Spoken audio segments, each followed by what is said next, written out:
Meus amigos, boa tarde a todos e a todas. Sejam muito bem-vindos à tertúlia de junho da nossa querida Academia de Medicina de São Paulo. Eu queria, em nome do nosso sempre presidente, Luiz Fernando Pinheiro Franco, que por motivos alheios à sua vontade esteve afastado aqui da nossa reunião, seja muito bem-vindo. Em seu nome, eu queria cumprimentar todos os membros acadêmicos aqui da nossa academia.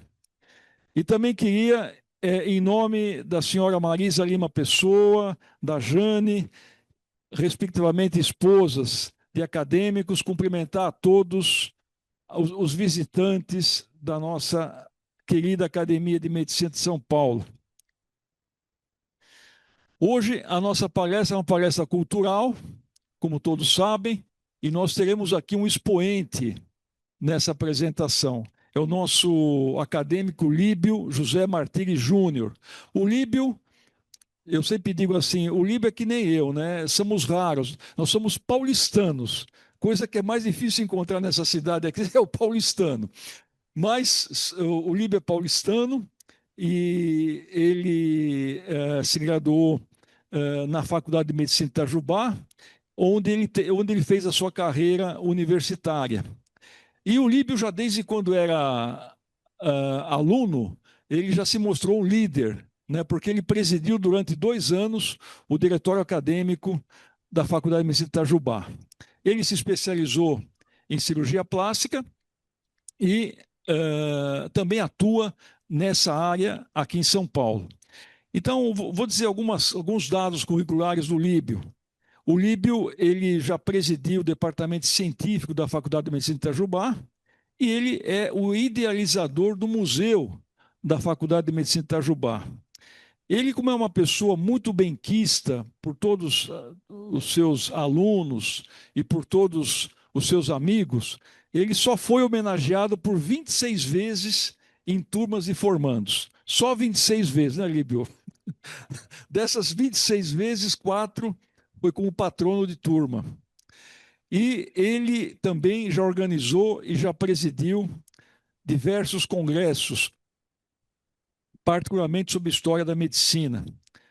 Ele já então, ele já organizou e presidiu, acho que já foi vice-presidente 2 mandatos da Sociedade Brasileira de História da Medicina, já foi presidente 3 mandatos da Sociedade Brasileira de História da Medicina, já presidiu 2 congressos sul-mineiros de cirurgia plástica, e, enfim, ele tem uma penetração muito grande aí. Ele já foi também editor, ele foi membro do corpo editorial da revista de cirurgia plástica aqui da Sociedade de São Paulo, e ele foi regente também do capítulo de História da Sociedade Brasileira de Cirurgia Plástica. O Líbio, ele na faculdade lá de Itajubá, ele é professor de cirurgia plástica, professor de técnica cirúrgica e, enquanto o currículo da faculdade permitia, ele também foi professor de História da Medicina na Faculdade de Medicina de Itajubá. Ele é membro de diversas associações nacionais e internacionais e é autor de 12 livros. Vou citar alguns títulos aqui. História da Medicina, Curiosidades e Fatos. Essa obra tem apenas 7 volumes, então é uma enciclopédia de história da medicina. O alcance atual da cirurgia plástica. História da Regional de São Paulo, da Sociedade Brasileira de Cirurgia Plástica. Esse livro, ele tem como coautores também o nosso querido acadêmico Juarez Alvear e o doutor Itamar Stoqueiro. E também ele tem um livro, História da Medicina, publicado com 2 médicos franceses, que é o Alain Lepage e a Alamey Rafin. O nosso querido Líbio, ele, além de cirurgião plástico, ele é, assim, um dos maiores especialistas da atualidade na história da medicina.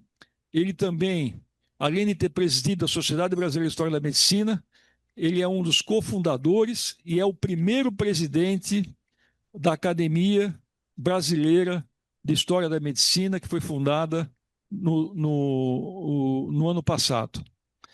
É o primeiro presidente. Na nossa querida Academia de Medicina, o Líbio é titular da cadeira 71, que tem por patronese Carlota Pereira de Queiroz. E ele tem dois hobbies, né, digamos assim. Ele gosta de carros antigos, então é um antigo mobilista, é uma das paixões dele. E ele também, além de tudo, ele é poeta. E o Líbio tem um programa na internet, né, no Instagram, que é o seu Sábado com Poesia. Todo sábado o Líbio divulga uma poesia dele e eu sou um dos assíduos fãs dele aí. Líbio, essa é uma pequena apresentação que você merecia muito mais, mas vamos deixar um pouco de tempo para você, que não sou eu que vou dar palestra, é você, então, por favor, se dirija à frente para fazer a sua palestra. Muito obrigado da presença. Ilustre presidente da Academia de Medicina de São Paulo, acadêmico Hélio Belloni, inicialmente agradeço as palavras gentis que vêm mais pela nossa amizade. Ilustres confrades e confreiras desta tradicional e tão importante academia, é um prazer muito grande estar aqui e falar um pouco para um público de confrades e confreiras tão insígnes. Eu vou falar sobre as curiosidades pitorescas da história da medicina. E esse aqui é o meu local de trabalho em São Paulo, e aqui a minha querida Faculdade de Medicina de Itajubá, hoje AF, a Faculdade de Medicina de Itajubá, e eu aproveito para me justificar, muitas vezes, a minha ausência presencial aqui nessas maravilhosas tertúlias com palestras fantásticas, porque é exatamente na quarta-feira que eu vou a Itajubá. Então, eu assisto muitas vezes pelo Zoom, né? O Hélio sabe disso. Então, durante a minha viagem, eu assisto as palestras que têm sido maravilhosas. Mas nós vamos falar sobre curiosidades pitorescas da história da medicina. O termo pitoresco, ele vem do italiano, pittore, que significa pintor. Quem tem raiz no latim, pingere, que significa pintar. Então, na verdade, o termo significa aquilo que é digno de uma pintura, aquilo que merece ser pintado. Isto é o que é pitoresco. E a história da medicina é muito rica nisso. O pitoresco, na verdade, ele pode ser algo que seja interessante, bonito, diferente, pode ser aquilo que é sui generis, pode ser, inclusive, o que é engraçado, o que é cômico. Aliás, o Norman Rockwell é um expert em fazer quadros pitorescos como esse aqui. Mas a história da medicina, ela é muito rica em curiosidades e fatos pitorescos, uma vez que a medicina acompanha toda a evolução do ser humano sobre a Terra. Eu selecionei algumas curiosidades para não me alongar, ainda porque eu me lembro de uma frase do professor Liberato John Didio, com a qual eu coaduno, e que disse o seguinte: uma aula, uma palestra, ela deve ser como uma mini saia, curta o bastante para chamar e prender a atenção, e no tamanho suficiente para cobrir o assunto. Então, eu vou colocar aqui algumas curiosidades.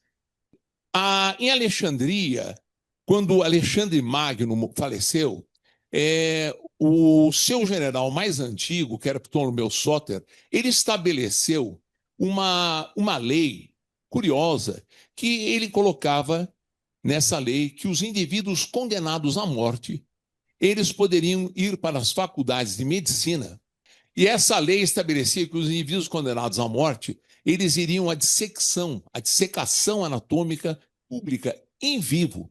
O indivíduo vivo era dissecado para que os médicos, então, pudessem aproveitar o seu corpo como estudo anatômico. É uma coisa terrível, naturalmente. Entretanto, essa condição levou ao avanço da medicina da época, como o Erasístrato descreveu várias coisas, Herófilo, inclusive, descrever a diferença dos nervos motores e sensitivos naquela época, só com o indivíduo vivo, né? Outro aspecto, outro fato interessante é que a cirurgia mais antiga descrita em medicina, ela também tem o seu lado pitoresco. Foi descrita na Índia uma cirurgia. Por quê? Nessa época era comum na Índia eles colocarem como pena para os vencidos em batalhas e mesmo para pessoas que eram acusadas de prevaricação ou de alguma outra acusação moral, eles amputavam os narizes para que a pessoa então ficasse estigmatizada para o resto de suas vidas, como esta jovem, por exemplo. E eles acabaram desenvolvendo uma cirurgia que era um transplante que vem da região frontal para a reconstrução do nariz, que ficou conhecido mais tarde como retalho indiano. Isso foi descrito por Susruta no sexto século antes de Cristo, mas remonta aos conhecimentos hindus do segundo milênio antes de Cristo. E, curiosamente, o Ocidente só tomou conhecimento disso em 1794, quando os ingleses estavam na Índia, e um soldado teve o seu nariz amputado, inglês, e aí um oleiro indiano reconstruiu o seu nariz. Mas, curiosamente, triste, continua acontecendo esse tipo de coisa no século XXI. Esta jovem, por exemplo, paquistanesa, ela teve o seu nariz amputado pelo marido, foi aos Estados Unidos, foi feita uma prótese prévia e depois a reconstrução. E o interessante é que nós fazemos a reconstrução da mesma maneira como era feito naquela época. Como esse caso, por exemplo, aqui que eu vou mostrar, que caso meu mesmo, que estou fazendo a reconstrução desse nariz através do retalho descrito há mais de 2.500 anos. E nós fazemos da mesma forma como era feito naquela época, e aqui o paciente com 120 dias depois com o seu novo nariz.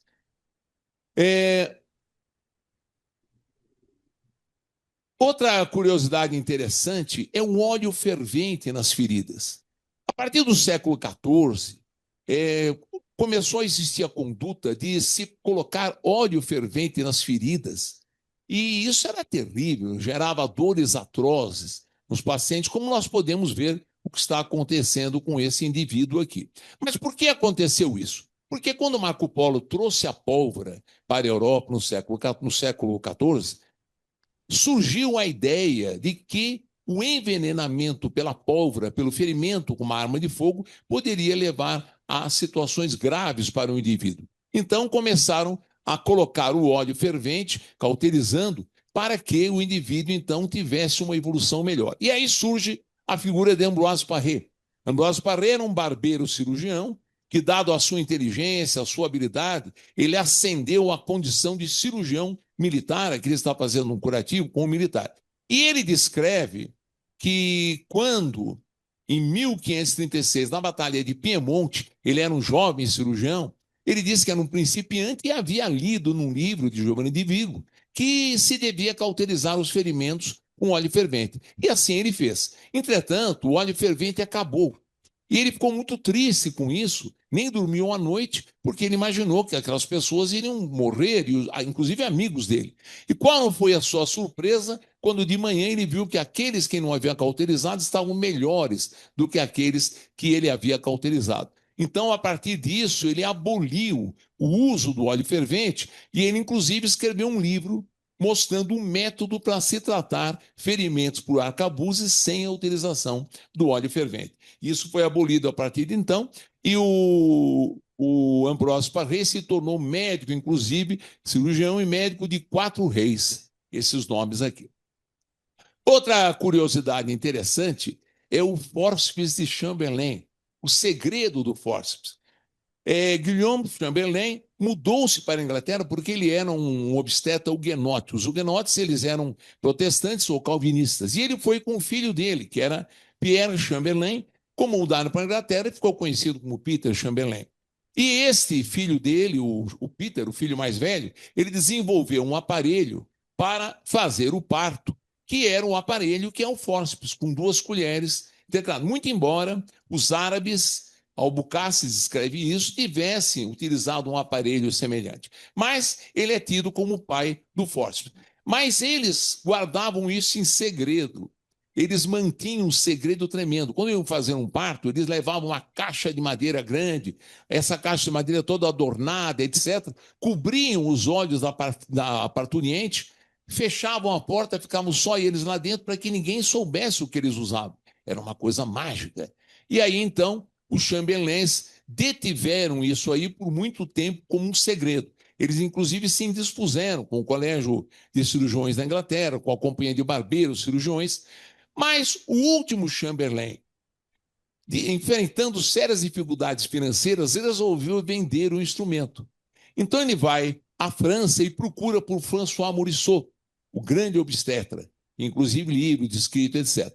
E quis fazer uma demonstração. Então o Morisot pediu que ele fizesse a demonstração. Só que o Morisot pediu que ele fizesse a demonstração numa parturiente que era uma anã com uma atrofia, inclusive, da cintura pélvica.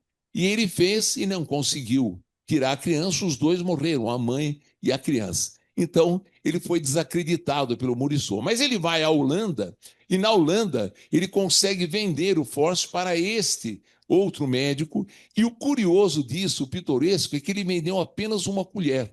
E o médico continuou fazendo por muitos anos os partos, usando apenas uma colher do fórceps. Então, é um aspecto interessante. E o fórceps de Chamberlain só vai ser descoberto e conhecido em 1813, porque os instrumentos que ele utilizava ficaram escondidos na casa em que ele havia morado, no sótão pela sua mulher. 130 anos depois da sua morte, foram então descobertos os fórceps de Chamberlain. A curiosa interpretação de uma época. Conforme a época, a interpretação dos fatos pode realmente ser muito diferente. Esse indivíduo, Gasparo Tagliacozzi, era um professor em Bolonha, e ele descreveu um retalho, um transplante para a reconstrução do nariz, que ficou conhecido como transplante italiano, retalho italiano. E ele começou a ser praticado. Então, este médico, Robert Fludd, que era médico, alquimista, farmacêutico, astrólogo, ele escreveu em 1635 um fato curioso que ele observou. Foi feita uma cirurgia num nobre que perdeu o seu nariz. E aí pegaram um escravo e tiraram a pele do braço do escravo e colocaram para reconstruir o braço, o nariz do indivíduo. E esse escravo foi colocado em liberdade, aqui a representação disso, colocado em liberdade, só que ele adoeceu e morreu. Deve ter morrido talvez em infecção. Logo depois. Tão logo o escravo morreu, o que acontece? O nariz começou então a necrosar. E eles entenderam que o nariz estava necrosando porque o escravo havia morrido e a pele era do escravo. Então, na verdade, estava acontecendo uma necrose porque aquele transplante ou não havia se integrado ou então uma rejeição. Mas interpretaram dessa forma e depois acabaram fazendo no nobre a técnica como o Tagliacozzi realmente descrevia, que é do próprio indivíduo. Então, uma interpretação de uma rejeição, eventualmente, de uma forma diferente. E a relação da medicina com a guilhotina também é algo muito interessante. O que tem a ver um aparelho macabro como esse, foi tão utilizado na Revolução Francesa, com a medicina? O fato é que havia um médico, o Dr. Joseph Nasse Guillotin, que era um grande médico, foi eleito inclusive deputado do terceiro estado, na Assembleia dos Estados Gerais, na Assembleia Constituinte. E aí, ele fez várias coisas importantes. A reforma do ensino médico francês, normas higiênicas da Assembleia, inclusive fez uma reforma, como deputado, do sistema penal. Ele colocou o seguinte, projeto de lei, delitos iguais serão punidos com iguais penas, independente da condição do culpado. Isso para nós, hoje, é óbvio, mas naquela época não era. E aí, então, ele coloca, se houver a condenação à morte, o culpado será executado por um simples mecanismo. Por que isso? Porque, na verdade, naquela época, essa lei foi aprovada em 1791 e o aparelho começou a ser usado em 1792. O seu objetivo foi humanitário, porque, na verdade, naquela época, as penas de morte variavam conforme a condição do indivíduo. E havia suplícios como a roda, que era terrível. E quando o indivíduo ia para uma decapitação, o carrasco muitas vezes errava o golpe e batia nas costas, e então levava 3, 4, 5 golpes para matar um indivíduo. E o indivíduo sofria. Então, a guilhotina, na verdade, ela é um aparelho que ia ter uma condição rápida para todo mundo. Só que havia um jornal satírico, um jornal antirrevolucionário, e esse jornal antirrevolucionário, como ele era deputado, revolucionário, etc., colocou o nome de guilhotina. E ele detestou isso, foi atrás, mas aí então o nome acabou se implantando.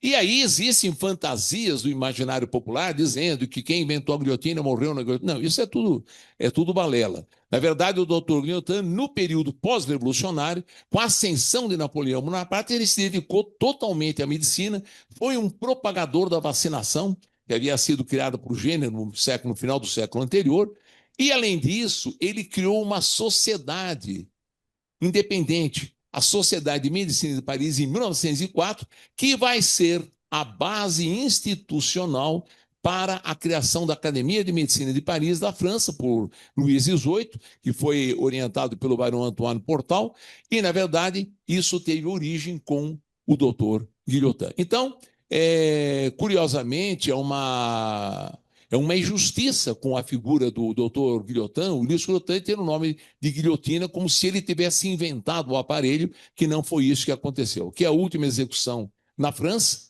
o aparelho já era usado na Alemanha, na Itália, né?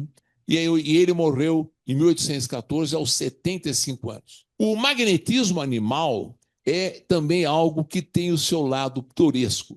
O que é o magnetismo animal? Esse médico, Franz Antus Mesmer, era um médico alemão que migrou para a França. E ele idealizou uma teoria que faria um tratamento com o magnetismo animal, que era um fluido que todos os seres vivos possuem, que é um fluido que está no cosmos, e o indivíduo, então, pode transportar esse fluido para outro ou outros, e isso vai exercer uma cura no indivíduo.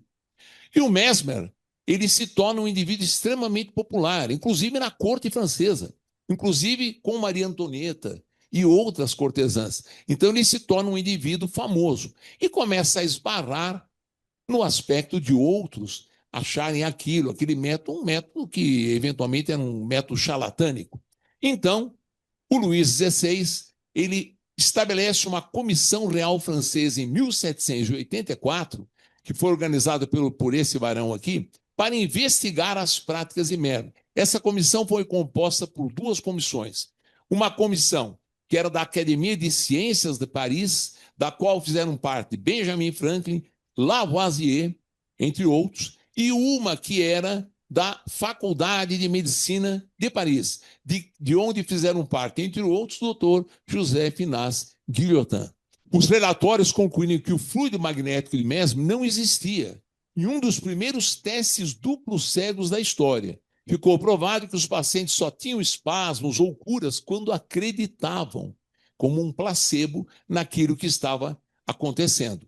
E o impacto disso, na verdade, foi a desmoralização do mesmerismo da medicina oficial. Ele acabou voltando para a Alemanha, o Mesmer, e o entendimento científico da hipnose, da sugestão e da psicoterapia moderna. Mas o interessante, o pitoresco disso, é que hoje, no século XXI, muitos têm publicado e escrito sobre a teoria do Mesmer e estão colocando eventualmente a sua veracidade, muitos livros a respeito disso. Mas, enfim, isso é uma outra questão, uma outra questão que não vai se abordar aqui. A origem médica do Museu de Samba de Museu de Cera de Madame Tussauds. Madame Tussauds tem o museu de cera mais famoso do mundo. E o que acontece? Na época, no século XVIII, era comum se fazer modelos de cera, inclusive anatômicos, etc., para estudos. E havia um médico suíço chamado Philippe Curtius, que era um médico de grande habilidade em fazer esses moldes de cera. Ele se mudou para Paris, inclusive deixou a medicina, e ele começou a trabalhar com os moldes e expunha isso. E as pessoas iam ver uma série de moldes. E ele foi com uma empregada sua que tinha uma filha, chamada Marie Groscholtz. E essa Marie Groscholtz vai ser a Madame Tussauds futuramente.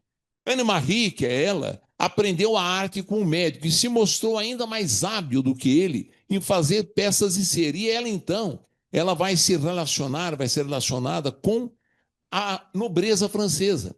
Então, ela acabou modelando o rei Luís XVI, Maria Antonieta e outros nobres em vida.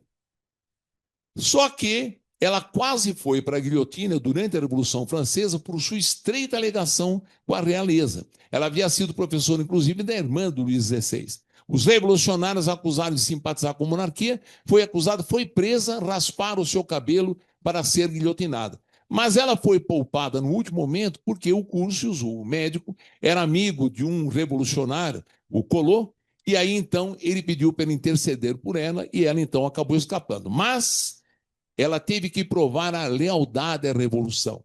Esse é o aspecto pitoresco. Foi forçado a usar o seu talento na modelagem cera para criar máscaras mortuárias a partir das cabeças decepadas dos indivíduos na guilhotina. E ela teve que fazer máscaras do próprio Luís XVI, da Maria Antonieta, de vários que ela havia feito a máscara em vida, e fez a máscara mortuária. Isso tudo estava exposto no Museu de Cera de Londres, só que o Museu de Cera pegou fogo. E aí muitas dessas imagens originais acabaram se perdendo. Ela mudou para a Inglaterra em 1802, quando o médico morreu, o Dr. Curtius, ela se casou com François Tussaud, que era um engenheiro. E aí, então, ela se torna a Madame Tussaud. Em 1835, ela se estabeleceu em Londres, e aí o Museu de Cera de Londres, o mais famoso, e hoje tem em mais de 20 países a presença do Museu de Cera, que teve a origem em um médico. O vinho e a percussão.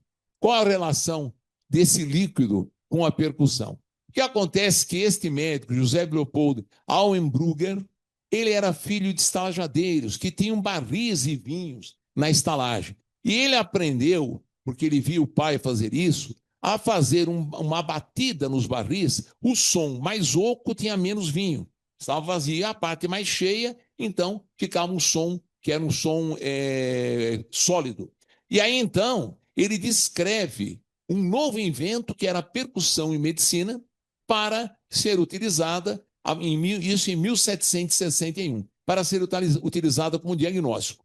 O grande médico francês, médico Napoleão, que fundou a cardiologia, Jean-Nicolas Corvisart, ele conhece o método publicado por Leopold Auenbrugger, um novo invento, a percussão, e ele publica um outro trabalho com 440 páginas, mostrando as possibilidades de diagnóstico pela percussão, principalmente no tórax e abdômen. Com a fama dele, o método então se espalha e se universaliza na medicina. Os ressurreicionistas é um aspecto interessante da medicina e muito pitoresco. O que acontece é que Henrique VIII havia colocado uma lei na Inglaterra que os condenados à morte, eles deveriam, após serem mortos, irem às faculdades de medicina para dissecção, fazendo parte da pena.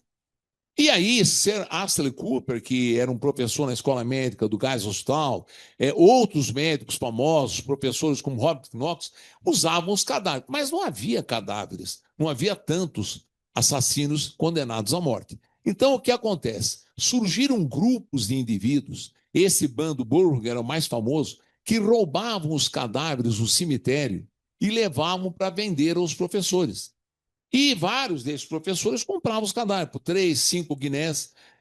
Aqui uma aquarela de época, de 1775, aqui mostrando os ressurreicionistas. Claro que isso era proibido, mas eles faziam, depois deixavam o túmulo igualzinho. Quem tinha dinheiro colocava um guarda na frente do túmulo. Quem não tinha procurava fechar aquilo de uma forma, mas eles faziam isso. E aí, na verdade, roubavam os cadáveres, como está sendo mostrado aqui, e vendiam aos professores, e depois eles deixavam o túmulo certinho, eventualmente, como estava. O Charles Dickens, inclusive, ele conta sobre esses dois, que eram pai e filho, que eram ressurreicionistas. Mas o aspecto mais pitoresco está com esses dois aqui, William Hare e William Burke. Eles eram cunhados, que um era amante da irmã do outro, e aí eles tinham uma pensão. E um dia na pensão morreu um idoso e ninguém reclamou o corpo. Durante o dia, à noite, e eles falaram, o que nós vamos fazer com o corpo, que não está vindo ninguém aqui, o indivíduo não tem parente? Aí tiveram a ideia de vender na faculdade. foram lá e venderam por 7 guinéis.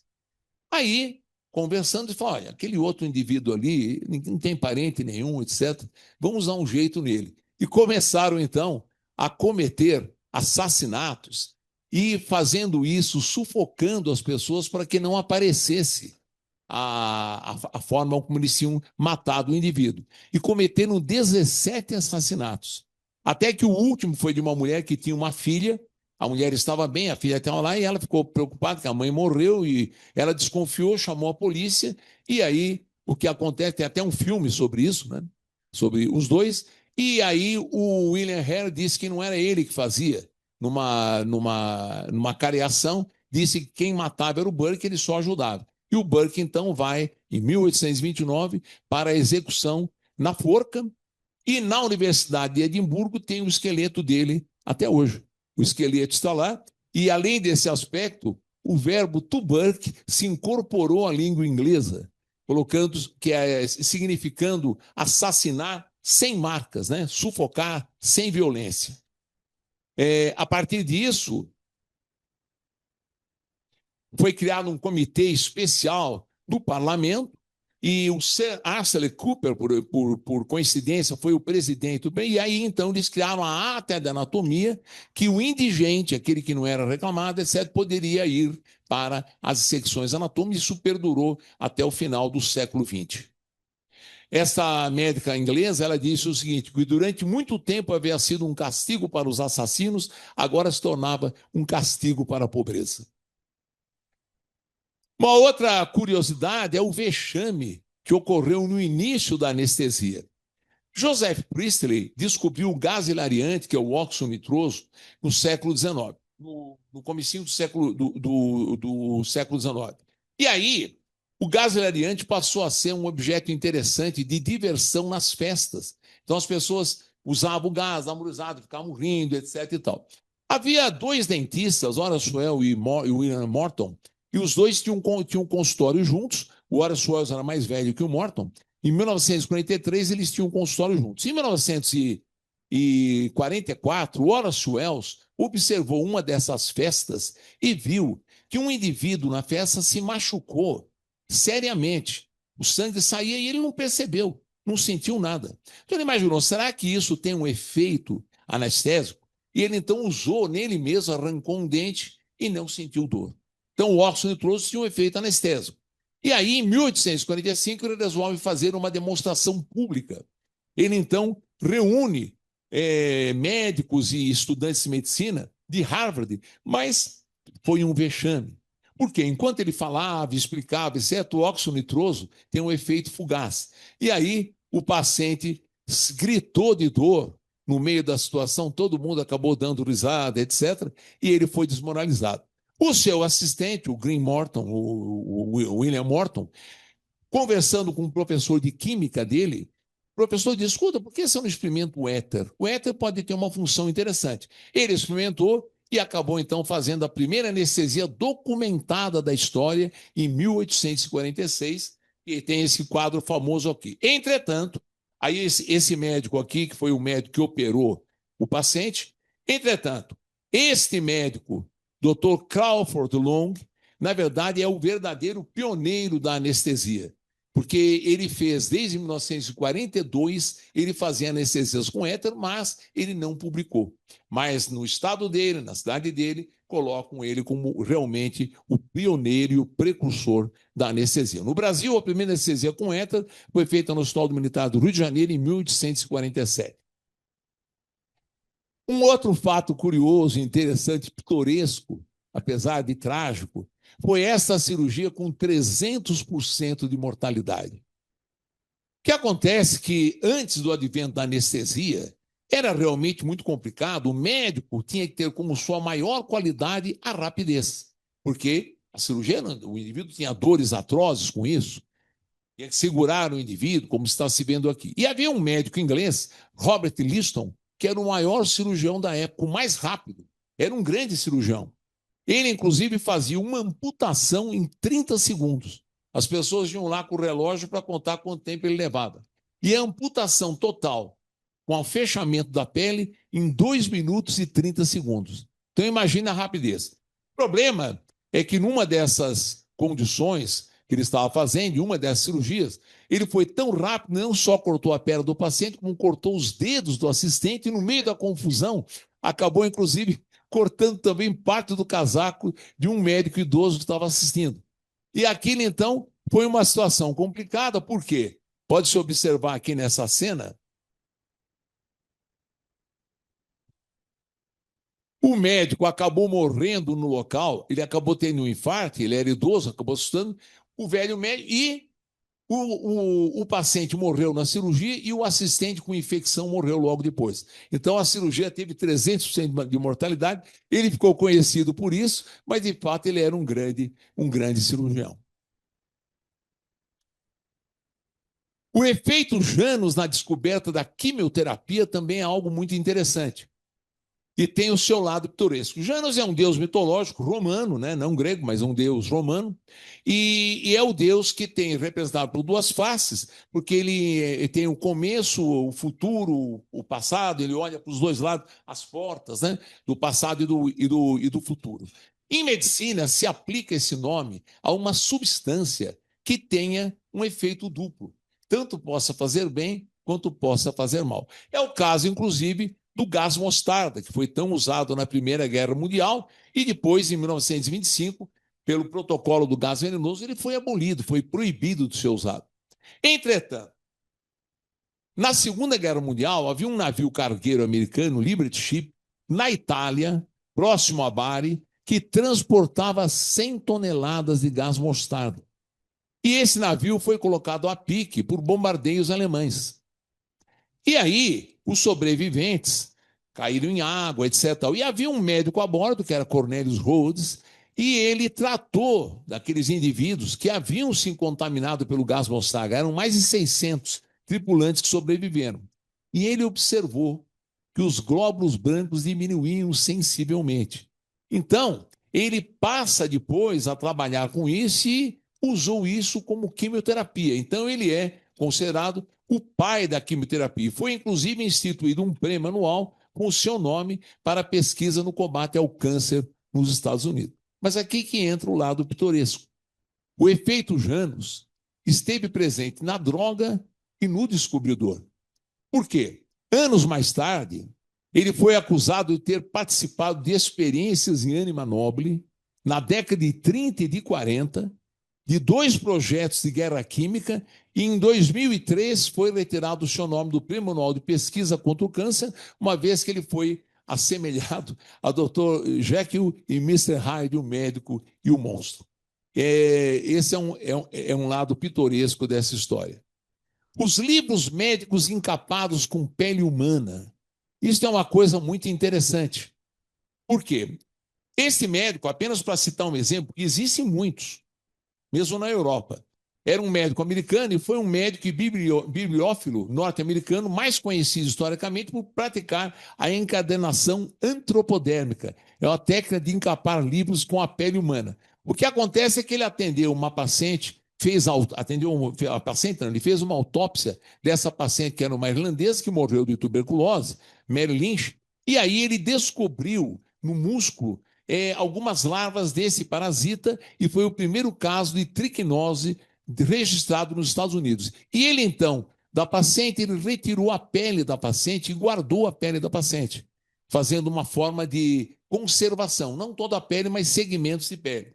E mais tarde ele publicou 3 livros e encapou com a pele da paciente, e em cada um dos livros ele explica que está encapado com a pele da paciente e conta a história de Mary Lynch, naturalmente sem a autorização dela. Esse outro, que lecionou inclusive anatomia na Pensilvânia, encapou um livro com a pele de um soldado da Guerra de Secessão, porque ele foi médico na Guerra da Secessão, possivelmente uma homenagem que ele fez eventualmente a esse soldado. Mas o fato é que existem muitos livros desses, médicos encapados com pele humana, inclusive nas bibliotecas de Harvard, a biblioteca de Brown possuem vários desses volumes.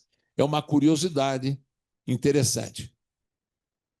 Sherlock Holmes foi uma inspiração médica. Por quê?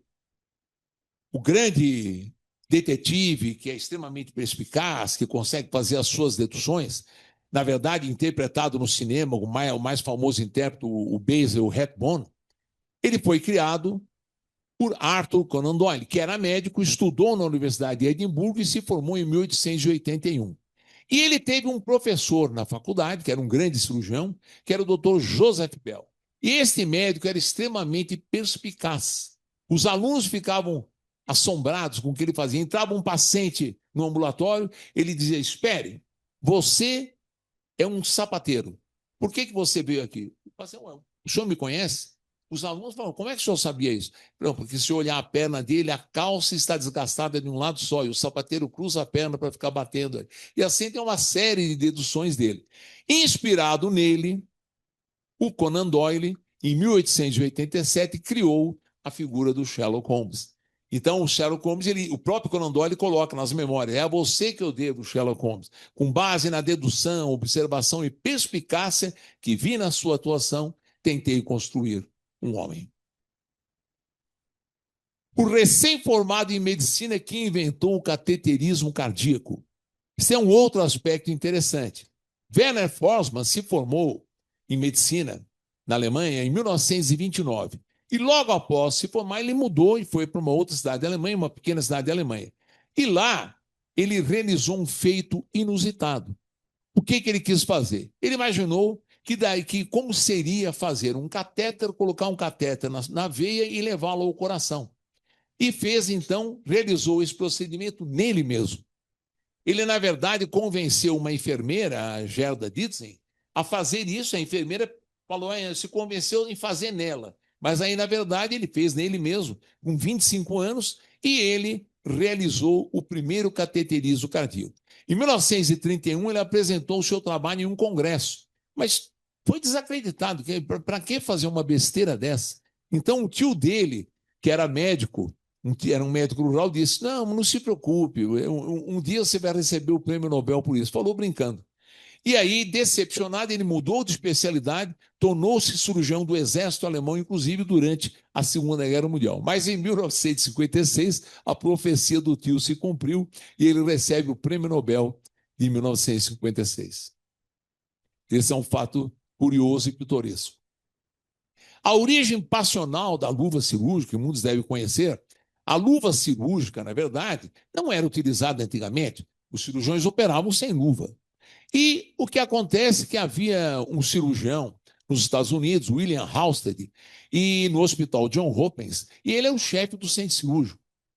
E chegou uma enfermeira nova, e essa enfermeira nova chamava-se Caroline Hampton, em 1889. E ela foi para o centro cirúrgico e foi ajudar em cirurgia. E o Halsted se apaixonou por ela, gostou da moça. Só que a moça pediu a ele: olha, infelizmente eu não vou poder continuar porque os antissépticos estão causando uma reação na minha mão. Os antissépticos que eram usados na época. Então, na época, se usava cloreto de mercúrio, principalmente o ácido carbólico, que o Lister havia feito a primeira asepsia com ácido carbólico, e ela então pede, como ele não queria perder a presença da moça no hospital, ele vai a um amigo que trabalhava com borracha, porque o Goodyear já havia feito a vulcanização da borracha, e pede a esse amigo para fazer uma luva de borracha, aqui apenas uma amostra, né? Uma luva de borracha para proteger a mão da sua amada. E aqui os médicos começam a usar a luva de borracha e veem que aquilo, de fato, é interessante. Ambos se casaram em 1890 e viveram felizes até 1922, o ano em que os dois morreram, embora ele fosse bem mais velho que ela, e a luva tem uma origem passional. A paciente que ensinou o cirurgião a operar. Esse é um caso interessante. A vontade de rejuvenescer é uma condição que sempre existiu no ser humano. Tanto que a fonte da juventude, tão decantada, que vem lá desde a Grécia, é, na verdade, uma alegoria a esse respeito. E esta mulher, em 1901, era uma aristocrata polonesa, procurou por um cirurgião alemão e pediu a ele: doutor, eu estou muito triste com o meu pescoço aqui também. Você não consegue fazer uma retirada, tirar um pouco de pele? Não, mas isso não é possível. Não, mas se você olha aqui, se você fizer... Não, mas vai ficar aparecendo cicatriz. Não, mas coloca a cicatriz na orelha. E ele, então, acabou fazendo, e isso foi a primeira cirurgia plástica de face, a primeira ritoplastia, a primeira cirurgia de rejuvenescimento facial feita por Eugen Hollander em 1901. E mais tarde, nas suas memórias, ele disse o seguinte: eu fui apenas uma vítima do poder de persuasão feminino.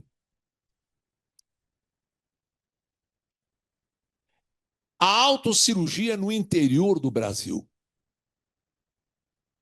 Esse indivíduo aqui, o Baldino Guzmão Figueira, aos 20 anos de idade, em 1926, ele era baiano, ele fez medicina, começou a fazer medicina na Bahia, depois ele vai para Minas Gerais e completa o seu curso na Faculdade de Minas Gerais. Mas qual é o aspecto interessante disso? Aqui ele vai para a cidade de Patos de Minas, naquela época.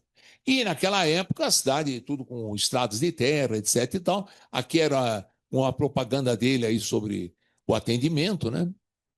O que acontece é que, conforme meu amigo Dr. Giovanni Roncalli Caixeta Ribeiro, de Patos de Minas, que é inclusive acadêmico também da Academia de História da Medicina, o médico baiano de Vitória da Conquista mudou-se para Patos de Minas. E pouco tempo depois, em 1941, aos 34 anos, foi acometido por apendicite. E ele se auto-operou. Está redundante, né? Ele se auto-operou auxiliado por outro colega médico e por espelhos. Aqui é apenas uma representação e foi uma autocirurgia com anestesia local usando a procaína, inclusive, porque nessa época a lidocaína ainda não havia aparecido, só apareceu em 1943. E aqui um jornal de época mostrando esse ocorrido aqui. Mas a história da medicina, de fato, é muito rica e é quase que uma infinidade de fatos e de situações pitorescas em toda a sua evolução que coincide com a evolução do ser humano. Mas há um médico de hoje, pautado, envolto pela tecnologia, tudo isso, de fato, parece muito distante. Acontecer um fato pitoresco nos dias atuais parece algo realmente muito distante, distante de acontecer. Então, para encerrar, eu vou trazer aqui uma poesia que eu fiz especialmente para essa ocasião, para essa palestra, e ela convida a uma reflexão a esse respeito. Ela é intitulada O Pitoresco na Medicina Atual. E diz o seguinte: parte da medicina do passado deixou o pitoresco de legado, além das descobertas, obviamente, que foram o alicerce do presente. O pitoresco de hoje em dia, na medicina da tecnologia, é um paradoxo da criatividade. Custa-nos crer nessa triste verdade, mas é a realidade, infelizmente. O uso da inteligência artificial é surpreendente, porém paradoxal. Ao se achar criativo e inteligente, quem se apoia nela com frequência vai regredindo a própria inteligência. Muito obrigado. Líbio, nesse momento, a gente, enquanto você calmamente almoça, eu vou dar alguns bons avisos aqui, como sempre fizemos nesse momento, enaltecendo particularmente os acadêmicos pelos seus feitos de um mês atrás. E, felizmente, nós temos muita coisa boa para falar hoje aqui. Só que eu vou ser mais rápido, porque senão não, eu vou ficar aqui até a noite. Então, eu estou cada vez mais contente, porque cada vez mais notícias boas têm aparecido. Nós temos publicado rotineiramente, tanto no site, quanto na nossa newsletter, que o editor é o Flávio Quillet. Antes de mais nada, eu queria também enaltecer aqui a figura do nosso sempre presidente José Roberto Souza Baratella, à minha esquerda, e também a figura do acadêmico César Eduardo Fernandes, que é o atual presidente da Associação Médica Brasileira. Sejam muito bem-vindos. Bom, as inscrições do Prêmio Academia de Medicina de São Paulo 2026 se encerraram e, para nossa alegria, temos vários trabalhos concorrendo, vários. Então, eu acho que vai ter a comissão de seleção, que também é liderada pelo Quility, vai ter dificuldade, mais uma vez, de escolher os dois melhores. Eu queria dizer que o acadêmico Líbio José Martiri Júnior e o acadêmico Guido Arturo Palomba participaram e palestraram na Semana Médica da Academia de Medicina de Itajubá. O Líbio falou sobre a história da Faculdade de Medicina de Itajubá e o Guido falou sobre psiquiatria forense, transtornos mentais e crimes violentos. O nosso acadêmico honorário de Sergipe, o William Eduardo Nogueira Soares, ele fez duas apresentações, uma na Sociedade Médica de Sergipe, abordando um tema extremamente curioso, intitulado O Dia em que a Medicina Perdeu a Sua Alma. E, posteriormente, fez uma outra palestra na Academia Pernambucana de Medicina, com o tema A Saga dos Soldados de Borracha, uma história de luta, de esperanças, de sonhos e de amor. O nosso acadêmico Antônio Carlos Palandri Chagas foi um dos membros da banca examinadora de doutorado da Faculdade de Medicina da USP, e o doutorando foi o Dr. Leonardo Luiz Torres Bianchi.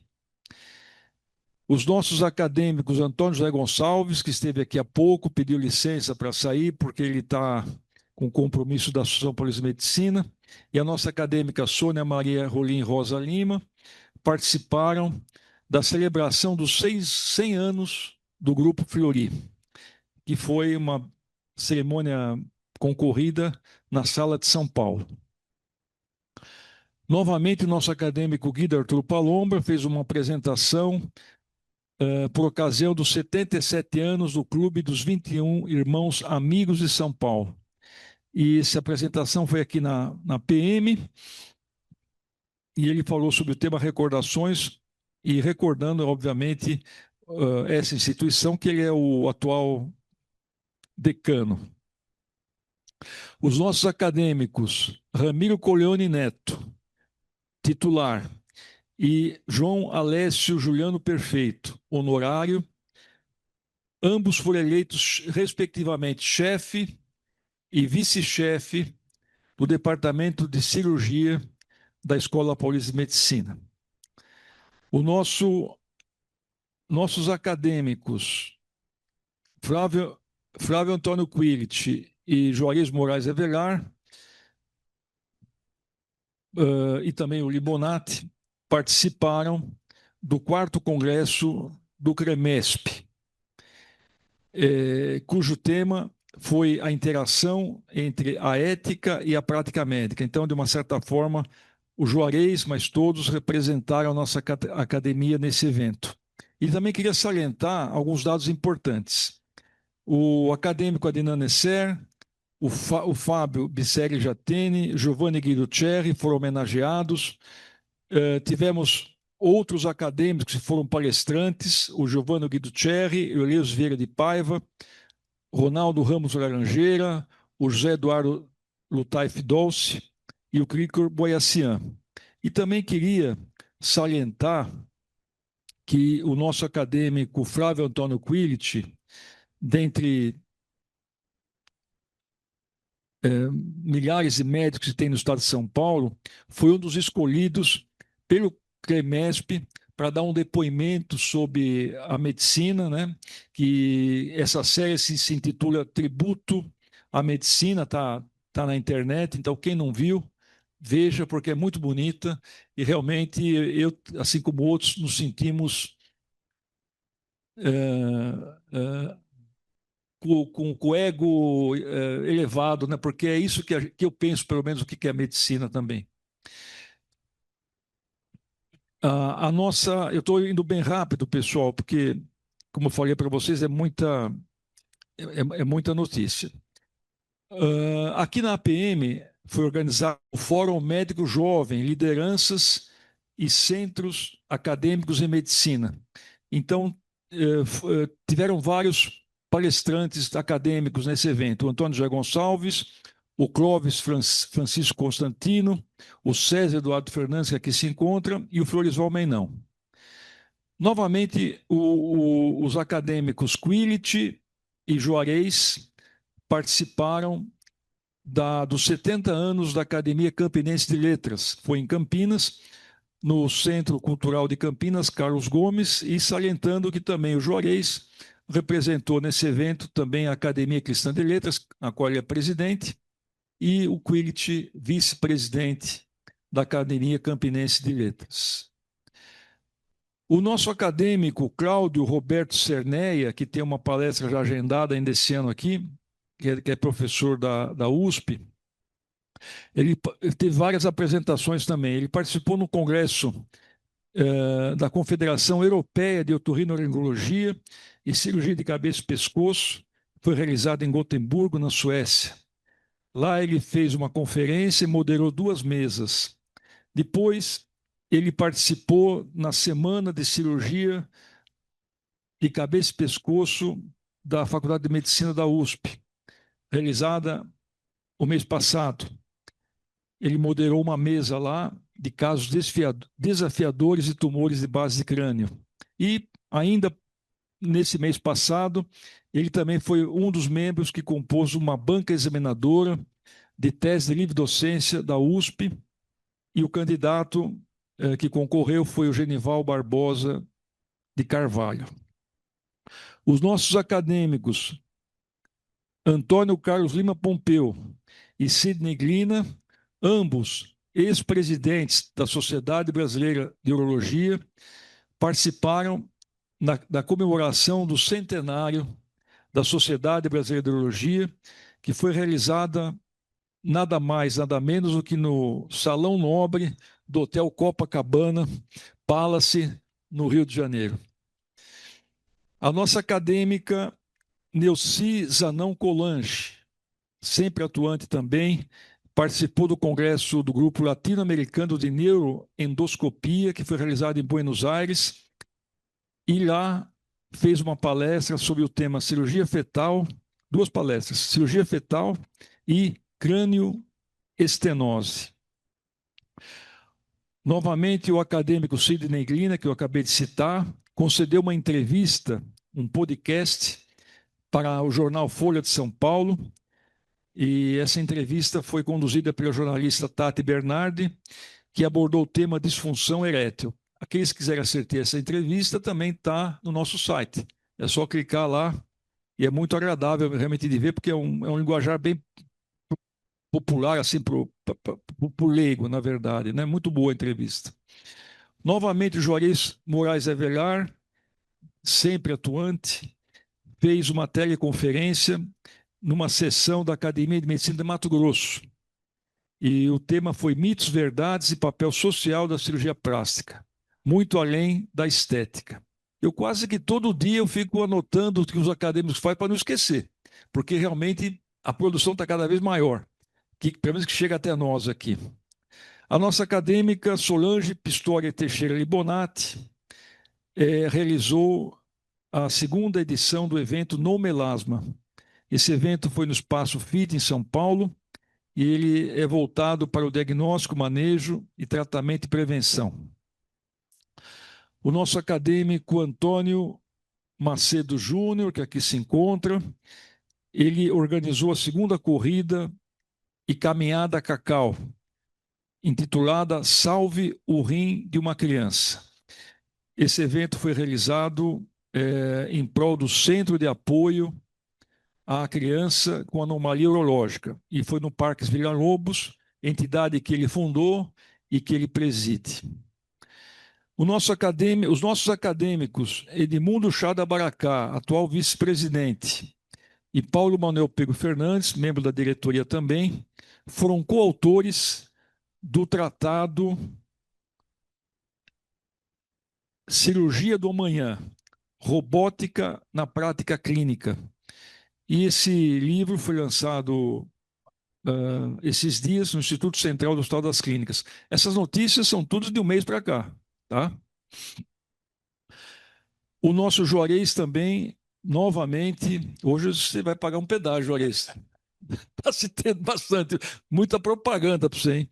Bom, ele representou a Academia de Medicina de São Paulo no 2º simpósio de vacinação pela saúde universal, e que foi promovido pela Academia de Ciências Farmacêuticas do Brasil. Esse evento foi realizado no Instituto Butantan. Eu fiquei sabendo também hoje que o Dr. Carmino participou desse evento também, deu uma palestra lá, então meus parabéns. E também o Juarez, tem mais coisa, ele participou agora recentemente do curso de reconstrução, foi palestrante do curso de reconstrução auricular, do qual ele é um dos experts do mundo, na Jornada Paulista de Cirurgia Plástica. E nessa jornada também ele lançou a segunda edição do seu tratado Breast Surgery. O nosso acadêmico aqui presente, recém-possado, Sérgio Zimmermann, concedeu uma entrevista para o jornal Estadão, cuja matéria é Vai ver a Copa do Mundo? Há risco de contrair sarampo, dengue e Covid, chamando a atenção o aspecto da vacinação. E aconteceu ontem, dois nossos acadêmicos, os nossos membros Fábio Brissegui Jatene e Paulo Manuel Pego Fernandes, e mais o doutor Constantino Miguel, lançaram um livro intitulado O Coração e o Cérebro. E esse encontro ocorreu, o Coração e o Cérebro, o encontro que cura. Esse encontro ocorreu na Livraria Travessa do Shopping Vila Lobos. Então, eu fui muito rápido hoje, enaltecendo tudo isso que aconteceu nesse mês aqui. Bom, eu queria também, com muita alegria, nós tivemos hoje uma Assembleia Geral para a eleição de novos confrades. Eu queria aqui salientar também nessa presença, nessa reunião, a presença do Dr. Protásio Lemos da Luz, que já havia sido eleito há 2 meses atrás. Muito obrigado pela presença. Então, na cadeira 52, patrono Raul Carlos Briquet, foi eleito o Dr. Carmino Antônio de Souza. Parabéns, aqui presente.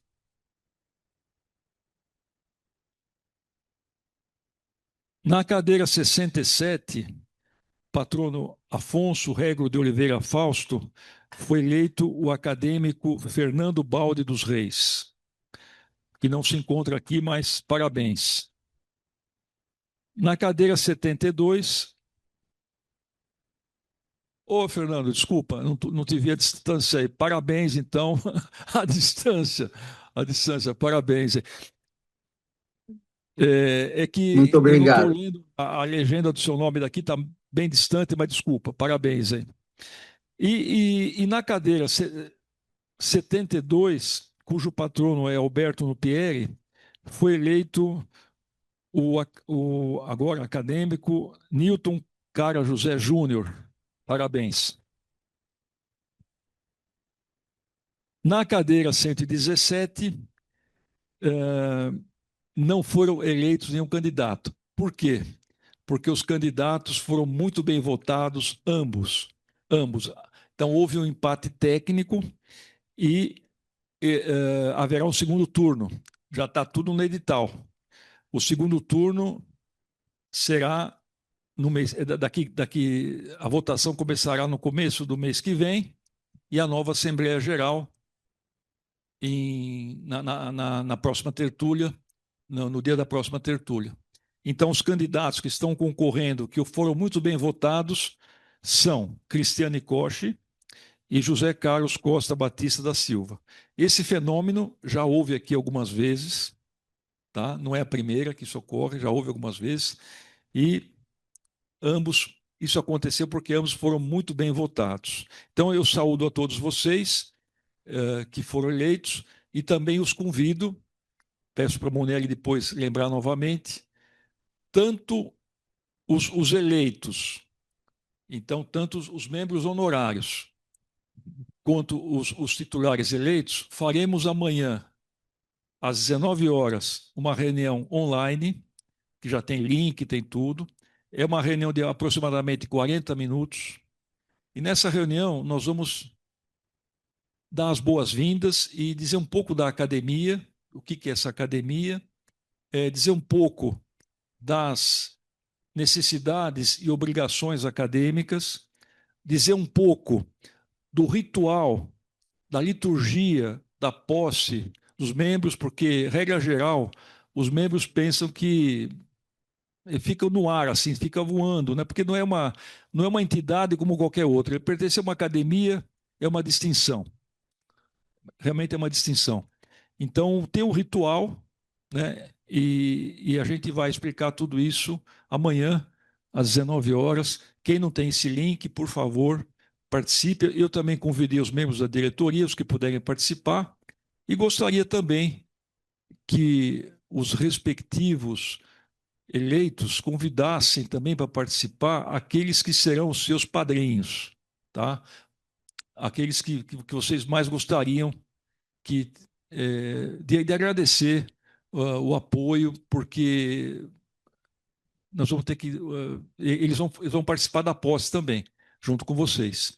Então, por favor, participe, porque é bom para nós, é bom para todos, e a gente pede encarecidamente que isso aconteça. E, para terminar, eu queria também convidá-los a todos na tertúlia de julho, 8 de julho. Nós teremos aqui a palestra do nosso acadêmico Antônio José Gonçalves, que é o presidente da Associação Paulista de Medicina, e ele vai falar sobre cirurgia de cabeça e pescoço, que é um dos experts, evolução no tempo. Então, provavelmente vai mesclar um pouco da história da cirurgia de cabeça e pescoço com a atualidade.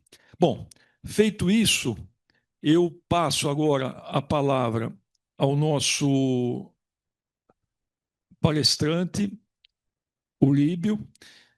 Eu vou, como de sempre, eu vou pedir a todos, aqueles que quiserem se manifestar, o Líbio vai anotando e depois, ao final, ele faz um resumo geral aí. Então, à minha esquerda, quem gostaria de usar a palavra? Então, vamos ver aqui. Almeida Prado, Rui Teles, Pompeu, Juarez. À minha direita, Luiz Fernando, Herman,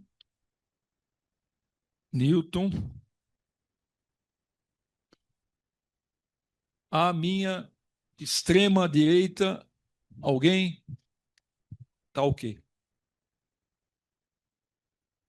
Quem? Benjamin. Então, Benjamin está logo em seguida aqui.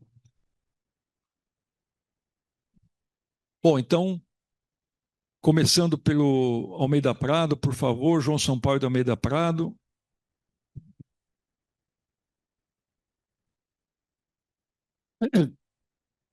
Querido Líbio, imenso prazer em te ver aqui pessoalmente.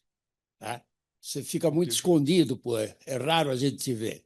Eu vou te fazer uma pergunta que eu estou querendo te fazer há muito tempo e não consigo, vou fazer pessoalmente. No Congresso Brasileiro que você presidiu, em que nós tivemos o privilégio de contar com a presença do Nico Costacos, foi citado que houve um problema muito sério no Rio Grande do Sul, quando o Rio Grande do Sul, como província, sabe, estipulou que o cidadão rio-grandense podia ser o que ele quisesse do ponto de vista profissional, e alguns resolveram ser médicos.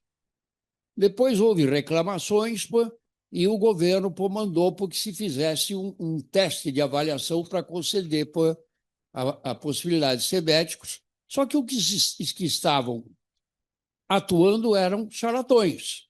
Então, eles começaram a reprovar pô, colegas que tinham vindo de faculdades excelentes da Europa. Isso foi citado naquele congresso, eu queria saber, isso é verdade mesmo, sabe? E onde tem documentos a respeito disso? É isso que eu tinha a dizer. Obrigado. João, por gentileza, podia repetir o cerne da O colocação? cerne é o seguinte: foi citado naquele congresso por alguém que houve um período no Rio Grande do Sul em que charlatões praticavam a medicina e esses charlatões, pô, como houve reclamações sobre médicos e tal, eles foram nomeados pelo governo para ser uma espécie de CRM na época, para avaliar quem tinha condições de praticar medicina. E eles reprovavam aqueles que eram formados médicos mesmo, porque as ideias deles eram completamente diferentes. Ah, isso foi citado no Congresso. Eu queria saber se isso realmente ocorreu, tá? E, pô, sabe, onde isso está documentado, que eu acho muito importante isso. Tá? Foi citado como um dos grandes erros que aconteceu na administração pública brasileira. Obrigado, João. Agora o acadêmico Rui Teles, por favor. Líbio, a sua palestra foi fantástica. Eu agradeço o trabalho que você teve para organizar. Mas quanto mais fantástica, mais ela me levou a duas observações. Uma, como pessoa minha, agradeço, apesar de já estar velho, de ter nascido quando eu nasci e não no tempo das suas palestras aí, das suas histórias. Segunda observação é, como pediatra, pedir para o menino que está na minha frente esquecer a sua palestra, senão ele vai odiar a medicina e odiar nós, os médicos, entende?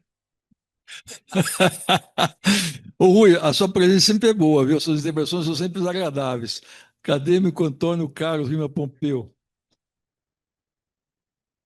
Concordo plenamente, é uma palestra que foi muito interessante e nos fez recordar momentos tristes, alegres e pitorescos. Eu imagino que daqui a alguns anos que alguém venha falar sobre o tema pitorescos ou da medicina brasileira, vai ter grande dificuldade de fazer elogios, tendo em vista que nas últimas décadas eu tenho a impressão que o Brasil lidera negativamente o ranking do ensino médico, que está em nível realmente alarmante. Eu sou de uma cidade do interior, Mogi Guaçu, e aí vem o fato pitoresco. E há exatamente 4 anos, o prefeito, que é meu vizinho, veio me dar uma grande notícia. Mogi Guaçu tem faculdade de medicina. Mas como? Ele veio me pedir, veio me trazer a boa notícia. Mas como? Nós temos aqui uma Santa Casa, não tem um professor, não tem um doutor. Como que faz? Já, isto se faz convênios. E veja bem, isso do ponto de vista político é muito importante. E vamos começar com 60 alunos da prefeitura e 8 a 10 mil cada aluno. Isso também tem o poder econômico. Eu falei, Walter, o nome. Isso é um horror. Nós não temos condições de fazer faculdade de medicina, mas puxa vida, por que não? Porque não tem jeito, não tem, vejo os exemplos aí. E eu, inclusive, escrevi um artigo na Folha Guaçuana, quando estava aquele movimento, que eu, como professor universitário, vendo. Não era o momento de Mogi Guaçu, embora eu adorasse a minha cidade, etc. Então, eu declarei publicamente que eu era contrário, mas eles conseguiram e montaram uma faculdade. E aí vem a coisa pitoresca. No primeiro ano, os alunos se reúnem para criar o centro acadêmico de Mogi Guaçu. E esse centro acadêmico leva o nome de Antônio Carlos Lima Pompeu. Eu, eu tive dúvida de dizer o que eu vou fazer. Vou negar, do ponto de vista lógico, o negócio você foi contra, vou aceitar. Mas, puxa vida, eu vou dar mais uma dessa nesses coitados desses alunos. E eu não guardo mágoas. Eu aceitei, mas acho que foi um fato pitoresco. Era isso que eu queria trazer. Muito bom, Pompeu. Acadêmico Juarez Moraes Avelar. Meu querido Líbio, Queria cumprimentar pela belíssima conferência, isso parece muito enriquecedora. Eu imagino o tempo que você gastou para preparar, dentro do seu capital de conhecimento, de arquivo, de documentação, para preparar essa aula para nós aqui, maravilhosa, multifacetada. Mas o doutor Líbio, não sei se todos conhecem, é um grande cirurgião plástico, meu colega da Sociedade de Cirurgia Plástica, e nós fundamos recentemente a Academia Brasileira de História da Medicina. Ele é o grande presidente e eu, humildemente, sou seu secretário-geral. E você trouxe uma visão muito curiosa, porque nós estamos vivenciando, nossa geração está vivenciando uma das maiores revoluções da medicina de toda a sua história, né? Mesmo desse curto período de 50 anos da nossa vivência na prática médica, nós estamos vivendo, você nos trouxe aqui, o senhor nos trouxe aqui, uma visão geral de vários séculos passados do que representou a evolução da medicina, na cura incessante dos sofredores, dos pacientes, e isso aqui alenta a todos nós a continuar na profissão. Eu, felizmente, me sinto muito confortável na profissão que eu escolhi, desde criança, com 5 anos de idade, e hoje, aos 84, eu tenho a mesma mentalidade, a mesma vivência. Você nos trouxe uma visão muito, muito interessante para nos estimular, mesmo os mais jovens, oxalá que os estudantes tenham a chance de ouvir essa palestra sua em outras faces, para incentivar e seguir a medicina tão pura como todos nós assim desejamos. Parabéns pela conferência. Obrigado, Juarez. Com a palavra agora o nosso acadêmico Luiz Fernando Pinheiro Franco. Bom, hoje para mim é um dia especial. Depois de 9 meses de uma série de problemas de saúde apocalípticos, eu tive a alegria de assistir uma conferência do Líbio. Líbio, você é um homem talentoso, sensível, competente, de palavra fácil, conferência agradável. Então, eu fico pensando, como um homem desse chama Líbio Martiri, Martiri do italiano. Eu acho que seus pais foram muito felizes. Por quê? Mutatis mutandis, atrás da tradução literal, tem uma coisa que eu achei. Configuram pessoas especiais, de alto nível intelectual, ponderadas, humanas, competentes, e assim vai por diante.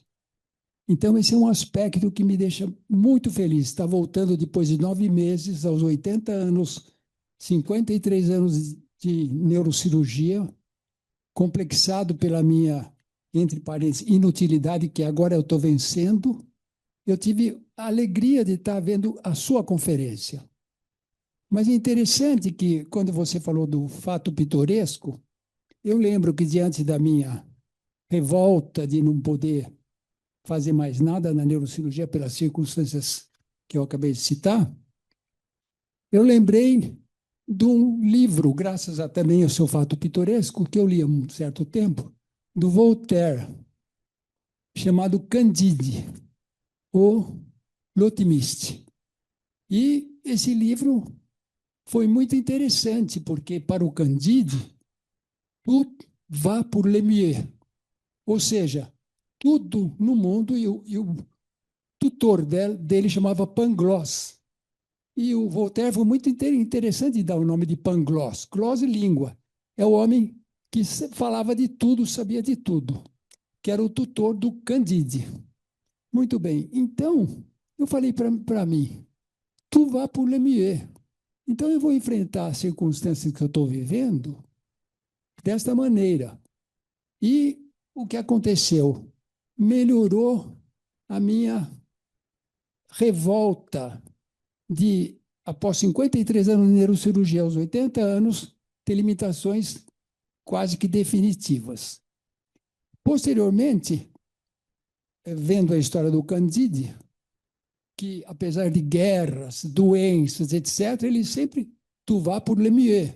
E o Pangloss, que era o tutor dele, falava dans le meilleur du monde. Muito bem. Depois de todas essas parafernálias, no fim, o Candide chega a uma conclusão. E o Faux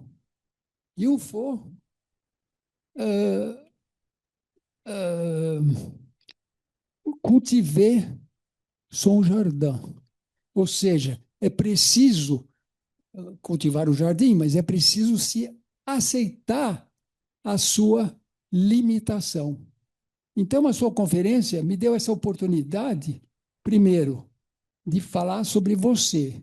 Seus pais foram sábios de dar o nome Líbio Martiri, que eu fui ver atrás do nome Líbio Martiri o que tinha. E também, graças à sua poesia final, eu lembrei do Voltaire, 1759, que escreveu uma sátira, na verdade, o Candide, do filósofo alemão Leibniz, que tinha essa cabeça, né? Que, aliás, era um gênio também, porque o homem foi o que era gênio, porque era filósofo, matemático, ele escreveu coisas que estavam equiparadas ao Newton. Então é isso, eu queria agradecer essa conferência. Tout va pour le mieux. Merci beaucoup. Merci beaucoup. Fernando, merci beaucoup. Primeira vez nas tertúlias que eu vejo uma pessoa tão jovem com a gente. E fico feliz que vai usar a palavra aqui, então, de antemão, é um fato histórico também na nossa tertúlia. Então, eu queria dar a palavra agora ao Benjamin Souza Marinho, por favor. Quero agradecer ao convite do Dr. Juarez Avelar por me convidar a essa palestra da história da medicina. Desde pequeno eu quero ser médico. Sempre dizia para minha mãe que, mãe, quando eu crescer e ser médico, quero cuidar de você. Muito bom, muito bom. Gostei muito da palestra. Benjamin, que o seu desejo seja realizado e que quando você for médico, muito provavelmente, boa parte de nós não estaremos mais aqui, ou quase todos. Então, deixe na sua memória guardada essa reunião memorável que você está vivendo hoje aqui, porque são pouquíssimas pessoas que vão ter esse privilégio. Acadêmico Hermann Greenfeld. Muito obrigado. Não queria acrescentar alguma coisa à aula do professor Líbio. Foi excelente, muito clara, muito bem dada e de uma forma como a minissaia deve ser. Acrescento somente 3 fatos, dos quais eu me lembro por leituras e tudo mais. O primeiro deles é a respeito de uma personagem do livro chamado O Físico, de Noah Gordon, americano, que escreveu sobre a ida em uma cruzada de um inglês barbeiro que migrou para a Pérsia. E, junto com as cruzadas, com a cruzada daquela época, ele se encontrou com um médico persa chamado Ibn Sina. Faz parte da medicina. Não queria acrescentar isso como o dado que você transpôs para nós hoje, mas era um fato histórico também, creio. O segundo é de um livro do Guy de Maupassant, francês, que escreveu um conto a respeito da guilhotina. A guilhotina é decepada a cabeça, evidentemente. Mas havia um médico, naquela época da Revolução Francesa, que ficou interessado em saber se, após a decepação da cabeça, havia algum reflexo ainda presente na pessoa que tinha a cabeça decapitada. Pois bem, ele chegou ao condenado e disse: se você me ouvir, depois que cortarem a sua cabeça, por favor, abra e feche os olhos. Não me lembro do final dessa história do Guy de Maupassant. E o terceiro fato se refere a um fato interessante a respeito do gás mostarda. Foi muito usado na Primeira Guerra Mundial. Na Segunda Guerra, Winston Churchill, primeiro-ministro inglês, em 1940, estava apreensivo a respeito das praias à beira do Canal da Mancha, apreensivo pela invasão nazista que poderia ocorrer naquela época. E, de fato, não ocorreu, porque realmente Churchill se antecipou. Mas, seja como for, a ideia que Churchill teve naquela ocasião é usar o gás mostarda, já proibido, por causa do uso extenso na Primeira Guerra Mundial e as consequências disso. E aí, então, ele aventou a possibilidade de colocar assim, pólvora, não digo pólvora, mas o gás mostarda, ele aventou a possibilidade de colocar sobre as praias do Canal da Mancha. Era isso que eu queria acrescentar. Muito obrigado. E parabéns.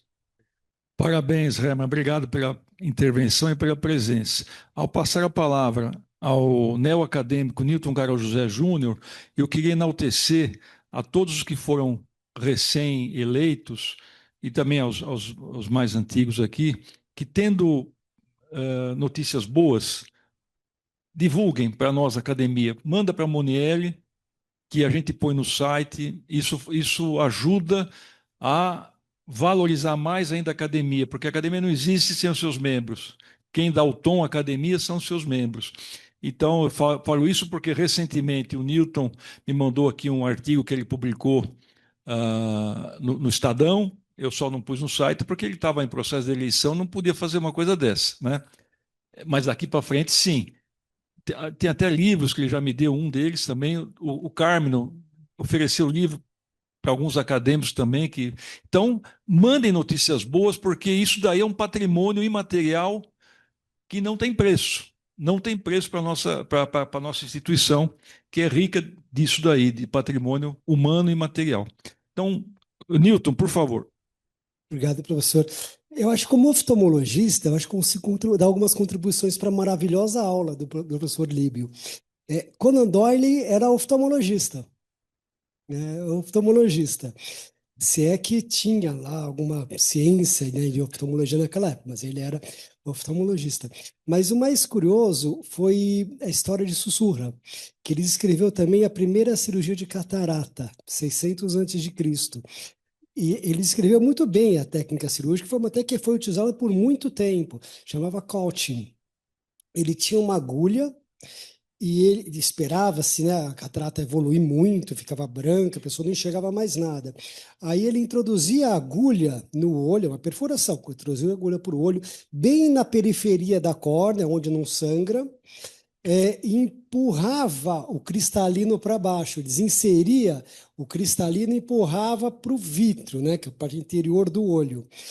Depois de alguns meses, né, de semanas ou meses, se a pessoa não ficasse cega, né, continuasse cega por inflamação, por infecções, ela enxergava melhor, porque saía aquele bloqueio da frente. Lógico, perdia a lente do olho, via desfocado, mas pelo menos via vultos, via movimento. Antes ela não tinha percepção nenhuma, né? Quer dizer, primeira técnica desenvolvida. Então, colaboração para as próximas aulas de um oftalmologista. Obrigado e parabéns, professor. Muito obrigado, Newton. Bom, eu passo agora a palavra ao Líbio, que faça suas considerações finais, Líbio, por favor. Muito obrigado pelos comentários, a todos fizeram comentários. De fato, a história da medicina é muito rica, é uma infinidade. É que eu, num tempo curto, escolhi alguns fatos interessantes, mas existe uma infinidade e é muito interessante agregar, como foi colocado aqui, mais temas, mais coisas interessantes da história da medicina. Em relação à pergunta, eu acho que de pergunta só o João que fez uma pergunta, isso ocorreu realmente. Isso aí é um fato contado no livro, o livro de San Michele de Axiomanti. O Axiomanti, ele conta essa situação que aconteceu na França. Começaram a ver para fazer uma organização, porque havia muitos charlatães, etc. Então, para fazer uma organização da medicina de então. E aí um amigo dele, que era charlatão, então estava preocupado. Então ele fez aqui. Então o Axel fala para ele, isso ele relata no livro, não faça isso. Não vá fazer uma faculdade ou tentar pegar um diploma, porque a sua fama está exatamente que o povo acredita que você cura com sendo um charlatão. É um aspecto interessante, porque naquela época a medicina, né, ela existia, tudo, mas havia muitas falhas. Então ele coloca esse aspecto que os charlatões eram mais valorizados daquela época que um médico formado que muitas vezes não tinha o sucesso que um charlatão tinha. Aliás, como acontece até hoje, né? Às vezes isso até não mudou muito. Em relação ao que ao que foi comentado em relação ao nosso jovem presente aqui, e que ele poderia ficar assustado, né, em relação a tudo que acontece. Na verdade, eu creio que não, porque você, obviamente, entendeu que o que foi apresentado ali foram os fatos pitorescos, né, que tem aquela característica que eu expliquei no início. Entretanto, o cerne da medicina, você que pretende fazer medicina e faça, que é uma profissão maravilhosa, o cerne realmente da medicina é a relação humana. A relação humana que é a base de todas as especialidades, a base da medicina em si. Então, o médico tem que gostar de ser gente, tem que ser humano. Esse é o aspecto mais importante. Então, com base nisso, se você tiver isso na cabeça sempre, você vai ser um bom médico, um grande médico. No mais, eu agradeço os comentários e os acréscimos que foram feitos. É um prazer imenso realmente estar aqui. Me desculpo, mais uma vez, aproveito, porque tantas vezes eu não estou presente presencialmente como eu gostaria. É porque eu vou a Itajubá, dou aula na faculdade, na verdade eu dou aula na quinta-feira, o dia inteiro. Eu dou aula, para mim é o meu lazer, né? Mas na quarta-feira eu atendo em Itajubá. Como eu estou lá, eu tenho pacientes lá também. E eu opero na quarta-feira, à tarde. Então eu estou na estrada e eu fico assistindo. Às vezes saio do ar, mas eu assisto as palestras brilhantes que têm acontecido aqui. Essa é a razão. Muito obrigado. E obrigado pelo convite. Líbio, eu que agradeço em nome da academia, realmente foi uma palestra também memorável, como tantas outras aqui. Eu te passo em suas mãos esse certificado, uma lembrança que você teve aqui palestrando na academia. E ao finalizar a reunião, eu queria lembrar-os uma vez mais, dia 8/7, participem da tertúlia da Academia de Medicina de São Paulo e se inscrevam o quanto antes, tá? Graças a Deus, a plateia está crescendo. Então, vai chegar uma hora que, se continuar assim, não vai ter espaço. Vão reclamar. Então, quando for divulgado, se inscrevam quanto antes para garantir o lugar. Tá ok? Muito obrigado e até a próxima. E parabéns uma vez mais àqueles que foram eleitos.